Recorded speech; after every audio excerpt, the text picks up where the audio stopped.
الرحیم قل لا اسألکم علیہ اجرا الا المودۃ فی القربى صدق اللہ العلی العظیم۔ صلوات علی محمد وآل محمد۔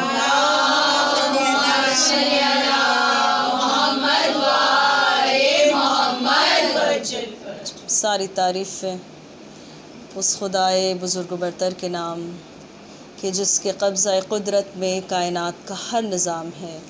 درود و سلام محمد وآل محمد پر۔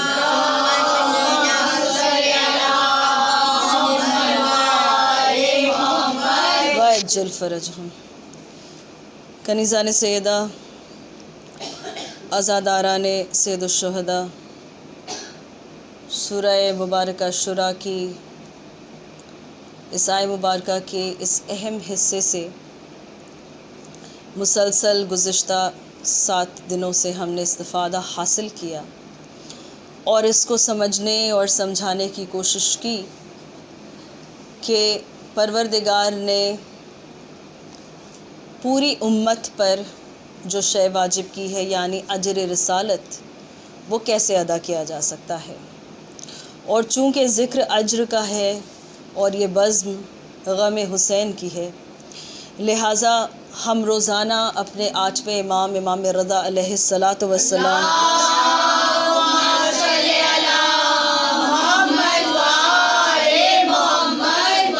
کے ارشاد کو یاد کرتے ہیں کہ جہاں میرے مولا نے اپنے صحابی جناب زبل سے فرمایا کہ اے زبل، جو بھی ہماری مصیبت پر، ہمارے مصائب پر روئے یا رلائے تو اس کا اجر اللہ پہ واجب ہے۔ تو عزیزان گرامی، ہم نے محبت کے مختلف پہلو دیکھے۔ ہم نے دیکھا کہ کیسے محبت فطرت میں شامل ہے، کس طرح یہ نہ علم ہے نہ فن ہے، اس کو نہ آپ کتاب سے سیکھ سکتے ہیں، نہ کوئی آپ کو زندگی میں پریکٹیکلی یہ سکھا سکتا ہے، یہ فطرت میں شامل ہے۔ اور اللہ نے ایک ایسی چیز آپ سے طلب کی ہے، اجر رسالت، کہ جو آپ کی فطرت میں اس نے دیا، اور دیا تو اس طرح سے دیا کہ ہر کسی کو برابر دیا۔ اور پھر اسی قرآن مجید میں پروردگار نے یہ ارشاد فرمایا کہ ہم نے جو تم سے اجر مانگا ہے، جو اجر رسالت ہم نے تم سے مانگا ہے، وہ تمہارے ہی فائدے کے لیے ہے، کہ یہ تمہارے، سورہ سبا میں پروردگار کہتا ہے کہ یہ تمہارے ہی فائدے کے لیے ہے۔ تم اگر اجر رسالت ادا کرو گے تو اس میں فائدہ تمہارا ہے۔ سمجھ میں آ گیا کہ اگر محمد و آل محمد سے مودت کی جائے، اگر ان سے الفت کی جائے، اگر ان سے محبت کی جائے، اگر اپنے کردار کو ان کے رنگ میں ڈھال لیا جائے تو انسان کے لیے فلاح ہی فلاح ہے، کامیابی ہی کامیابی ہے، اس دنیا میں بھی اور اس آخرت میں بھی انشاءاللہ۔ ایک درود پڑھے مل کر۔ اللہم صلی علی محمد وآل محمد وعجل فرجہم۔ کنیزان سیدہ، آج میں کوشش یہ کر رہی ہوں کہ جتنا ہو سکے، جو بھی حسب حیثیت میں آپ کے سامنے اب تک مطالب پیش کرتی آئی ہوں، اس کو میں کنکلوڈ کر لوں، اس لیے کہ کل کا دن پھر شہزادے کے جھولے کا دن ہے اور اتنی مہلت نہیں ملتی۔ لہٰذا ایک نقطہ ہے کہ جو میں پیش کرنا چاہتی ہوں، ایک زاویہ ہے اس قرآن مجید کی آیہ مبارکہ کو دیکھنے کا، ایک اینگل ہے کہ آپ یہ دیکھیں کہ پروردگار نے یہ لفظ قل جہاں استعمال کیا ہے وہاں تاکیداً کیا ہے۔ پورا قرآن مجید الحمد سے لے کر والناس تک 6666 آیات ہیں کہ جو مختلف کیفیات میں اور مختلف مقامات پر مختلف احکام کے لیے بھیجی گئیں، لیکن پروردگار نے کبھی کہا کہ قل اور کبھی نہیں کہا۔ بھائی ہر چیز تو پیغمبر نے ہی ہم تک پہنچائی، ہر وہ چیز جو اللہ ہم سے کہنا چاہتا ہے وہ کس کے وسیلے سے کہتا ہے؟ محمد مصطفیٰ صلی اللہ علیہ وآلہ وسلم۔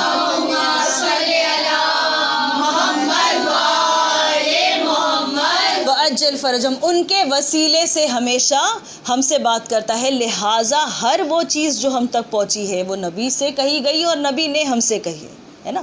ہر بات نبی تک پہنچی، پھر نبی نے پہنچایا۔ کتنا امین ہے یہ کہ زیر و زبر کی بدل بھی نہیں کرتا، اور کتنا عظیم ہے یہ کہ کلام کو اس طرح لیتا ہے کہ جیسے پروردگار دیتا ہے، اور پھر اسے لوگوں تک ویسے پہنچاتا ہے کہ جیسے ان کے سمجھ میں آئے۔ تو عزیزان گرامی، پورا قرآن مجید اللہ کی طرف سے آیا ایک ایک حکم کیا ہے کہ جو رسالت مآب نے اپنی زبان سے کہا، اور پھر قرآن مجید نے مطمئن کرنے کے لیے لوگوں کو یہ بھی کہہ دیا کہ یہ وہ ہے کہ جس کی زبان پر وحی کے تالے لگے ہیں۔ وما ینطق عن الہویٰ، یہ اپنی مرضی سے اپنی زبان سے کچھ کہتا نہیں، ٹھیک ہے، جب تک وحی نہیں ہو تب تک یہ کچھ کہتا نہیں، اپنی زبان کو جنبش بھی نہیں دیتا ہے۔ جو سب سے چھوٹی آواز آپ اپنی زبان سے نکال سکتے ہیں، آپ کے بچے نے آپ سے کچھ پوچھا، آپ نے کہا یہ لفظ نہیں ہے، یہ آواز ہے، یہ سب سے چھوٹی جنبش ہے جو زبان کو دی جا سکتی ہے۔ لیکن رسالت مآب کے بارے میں قرآن مجید میں اللہ یہ کہہ رہا ہے کہ یہ اتنا پاک ہے اور اس کی مشیت اس طرح میری مشیت کے ساتھ ہے کہ یہ اپنی مرضی سے کچھ کہتا ہی نہیں۔ تو سب کچھ تو رسول کا بتایا ہوا ہے، پھر کیا وجہ ہے کہ قرآن مجید میں ہمیں 5 سورے ملتے ہیں کہ جو لفظ قل سے شروع ہوتے ہیں؟ 4 وہ قل جو ہم سب کو انشاءاللہ کے یاد ہیں، اور ایک ہے سورہ جن۔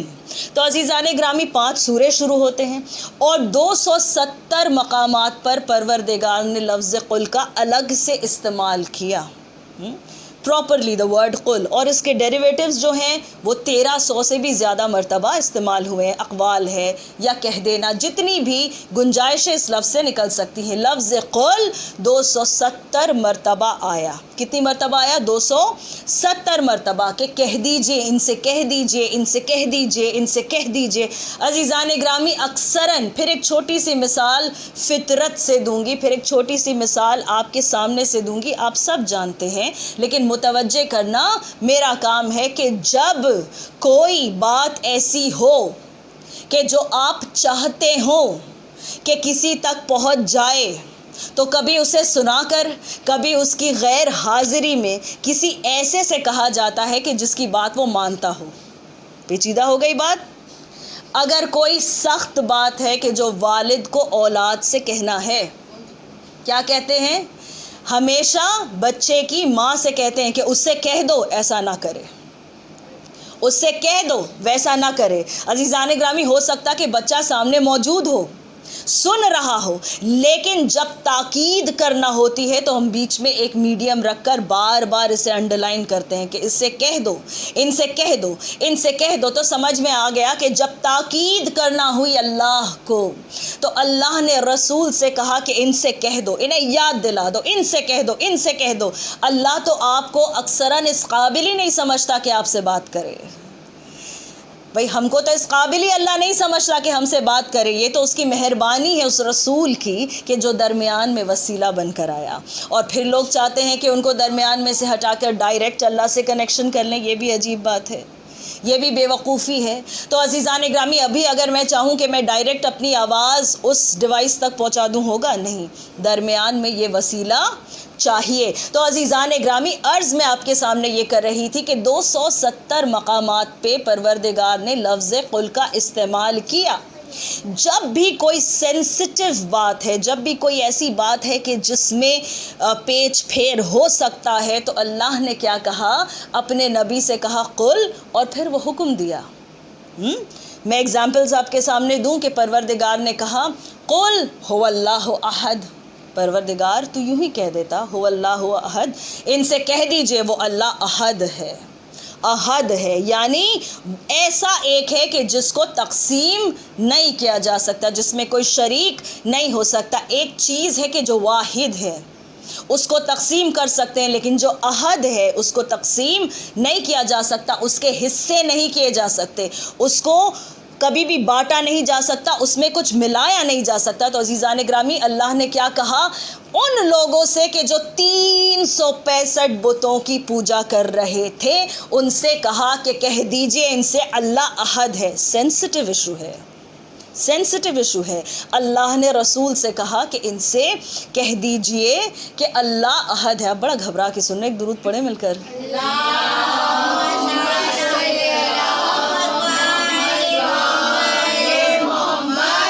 عجل فرجهم۔ عزیزان گرامی، تھکان اگر محسوس ہو رہی ہے تو اس علم کی طرف نظر کر لیں کہ جو برکتیں بخشنے والا ہے، اور انشاءاللہ کہ یہ تھکان دور ہوتی رہے گی۔